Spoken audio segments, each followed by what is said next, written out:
ቴሌኮም በኢትዮጵያ ዲጂታል ኢኮኖሚ ብለን ለመነጋገር አስቻይ ሁኔታ ፈጥሯል ብለን እናስባለን።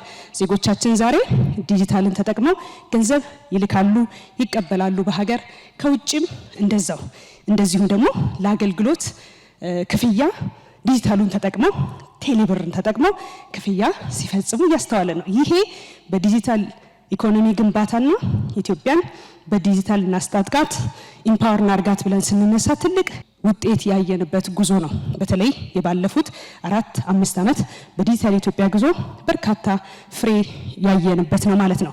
ዛሬ ደግሞ ላቅ ያለ ሌላኛው ከፍታ ላይ የምንሻገርበት ነው ብለን እናምናለን። ለምን ካልን ዘመን ገበያ የኢትዮጵያን አጠቃላይ የንግድ ስርዓት ማሳለጥ፣ ማገናኘት አምራቹን ገበሬውን ከገዢው ጋር እንደዚሁም በተለያየ ኮርነር ያሉ ኢትዮጵያኖች ተዘጋጀ ነው። ዘመን ገበያ ከተገነባበት አንዱ ክላውድ የምንለው ትልቅ መሰረተ ልማት አለን፣ የተስፋፋ ኔትወርክ አለን።